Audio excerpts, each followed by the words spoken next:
itu. Memang ya mungkin ada benarnya kata-kata daripada seperti John Hick bahwa kegagalan gereja menjelaskan ya Allah yang esa itu ya yang dinyatakan dalam Alkitab itu itulah yang menimbulkan banyak kontroversi tentang penjelasan-penjelasan itu. Jadi tapi berupa penjelasan-penjelasan itu. Jadi konsili pada waktu lampau gitu ketika dia menetapkan tentang hal-hal itu menganggap itu absolut begitu, mutlak. Padahal tidak sederhana itu memahaminya.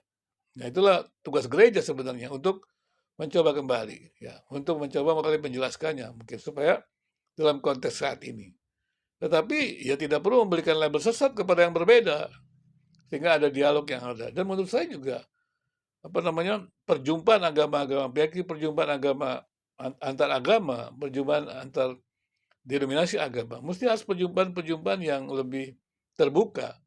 Dulu kan agama-agama itu kan terbatas dalam ruang dan waktu, dan mereka bisa bicara apa saja. Tapi ketika berada di ruang medsos ini, dan menjadi ruang publik yang membuka semuanya, tidak ada lagi ruang-ruang private, di sini kita akan melihat.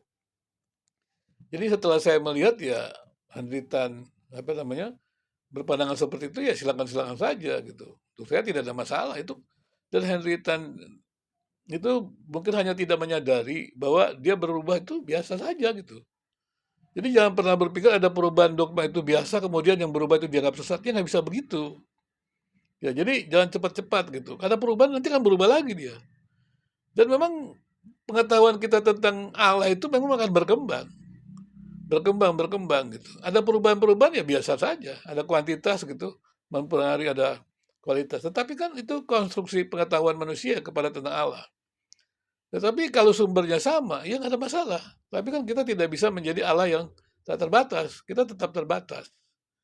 Ya, setelah saya memahami ini, ya menurut saya sih, oneness silakan saja pegang-pegang gitu. Ya tidak perlu juga yang hal tertunggal menyatakan bidat dan saling bidat membidatkan, memberikan label bidat gitu. Ya, karena ini kegagalan gereja menjelaskannya. Dan kemudian juga ketika orang sekarang membaca Alkitab, ya mereka tidak mampu menjelaskan itu. Karena membaca Alkitab tentang Allah Tritunggal, tentang juga apa namanya kemanusiaan Kristus dan kealahan Kristus, itu kan adalah sejarah panjang pemikiran Kristen. Dan kemudian tiba-tiba ada seorang ingin membaca Alkitab dan menafsirkan yang jelas, pasti dia ya sangat sulit. Dia netral, dia tidak bisa, tapi dia sudah dengar pandangan-pandangan lain yang beredar luas, dari campurlah sesuka dia, persepsi dia. Karena dia menggali tentu susah, karena menggali tentang ayat-ayat itu suatu pekerjaan yang berat sekali. Ya, saya tidak percayalah ya, ada apa orang bisa menggali seperti itu. Jadi bidang-bidang biblika yang sangat berat itu sulit didapat. Dalam sekolah-sekolah tinggi yang terbaik sekalipun, menurut saya sangat sedikit. Jadi sangat sedikit orang-orang Kristen, teolog-teolog Kristen yang punya pengamatan itu. Memang bidangnya kan beda-beda, begitu kan tidak semua. Tapi yang disebut itu adalah kalau membaca Alkitab dengan menafsirkannya kan bidang biblika. Bidang biblika ini ya belajarnya sangat panjang. Dan menurut saya di konteks Indonesia ini jarang sekali ya yang mereka bahkan sebenarnya tidak, kalau kita mau jujur sebenarnya doktor bidang biblika itu juga ya sangat langka begitu.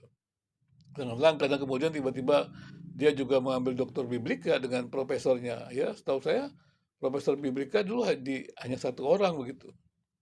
Ya, satu atau dua orang lah gitu. Satu orang yang tahu saya satu orang. Ya, sempat karena mungkin sekarang sudah pada pensiun begitu. Nah, kemudian ada gelar-gelar doktor yang mengatakan biblika seperti YP misalnya. Ya lucu sekali begitu. Padahal dia tidak punya kemampuan itu. Apakah ya ini kesalahan pendidikan tinggi teologi? Kesalahan pendidikan tinggi teologi yang memang ya, menjadi tidak jelas ya. Karena pendidikan teologi kan membingung ya.